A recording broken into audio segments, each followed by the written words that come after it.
After I was there for a while, I wanted some of that money. I wanted some of that glamour. I tried to talk Bruce into starting a band called Beverly Hills Blues Band. So we wrote a couple songs called Too Big Woman, Way Too Big for Me.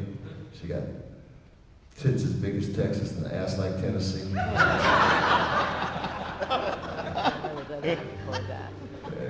And then we wrote Bad Secretary. She can't type or take dictation, but who the fuck cares? And we had an instrumental called That Bogey, the Back Nine.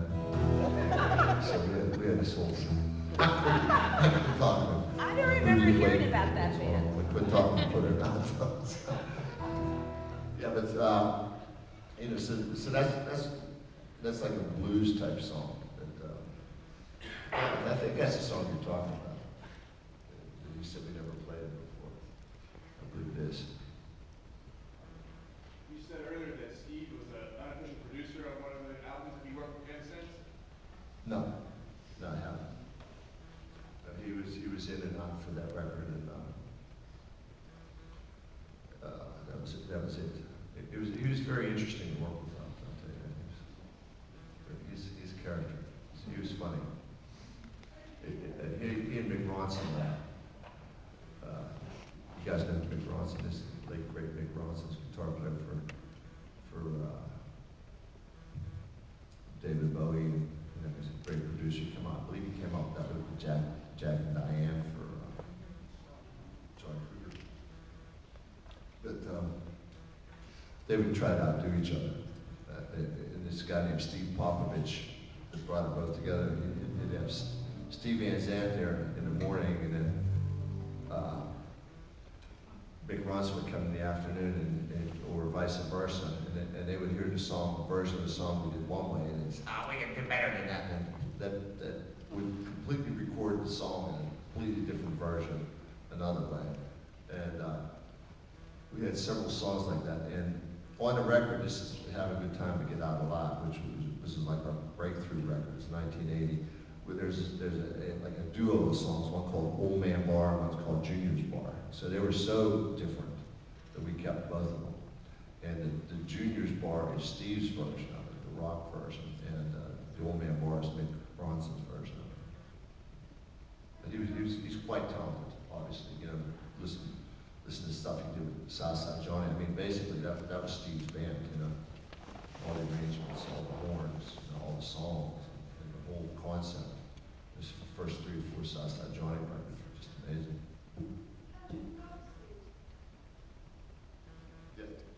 Hi, Joe. Can you speak a little bit about the scene that was going on when you first started out? I'm assuming you started in Pittsburgh. What was the scene when you first got the band together? In Pittsburgh? Yeah, what was going on? In Pittsburgh is basically 100% cover bands. And Pittsburgh was a union town at the time. They still had, you played 4 sets a night. You started at 10 o'clock, played 40 minutes, you took 20 minutes off. And we came into that, and we tried to be a cover band for a week. We were terrible. We were the world's worst cover band, top 40 band. I couldn't stand this, you know, other people. And so we decided, well, you know, we have to sort of rethink what we're going to do, which is basically, you know, you had to cover the whole night. You weren't teaming up with another band. So we started going back and playing our Bruce stuff, like John Lee Hooker and you know, Stones. We did a couple of Bruce covers in those days, just to fill up the first part of the night. Then our second part of the night, we played like an hour and a half. It was primarily our own material. And every place we played didn't fire us. The first place we cut on, we actually were drawing a crowd, was called the Gazebo. And we were doing pretty good there, and they closed. So we went to a bar in Oakland, which was the college section of Pittsburgh, and we talked the owner. The owner actually was in jail at the time, and we talked his wife into letting us play there. And we started out playing a Thursday night. And all of a sudden, you know, things started building up around us. And we played every Thursday night for probably a year and a half. And then we were playing Thursdays and Saturdays. And Saturdays you couldn't get into the place. And probably within a year, then we got signed. Norman Nardini got signed to some kind of deal, a guy named Billy Price. A band called the Silencers. Donnie Iris, Aaliyah, the rapper, he got signed. A guy named Bill B.B. Taylor got signed. So there was like 6 or 8 bands on major labels from this little, you know, one-horse town. And so that lasted for about 4 or 5 years, and then it went back to, you know, and then the sort of steam fell out of it, you know, and it went back to being a cover band of the city for a while. Now it's, I don't think there's hardly any bands playing anymore. There's no place to play.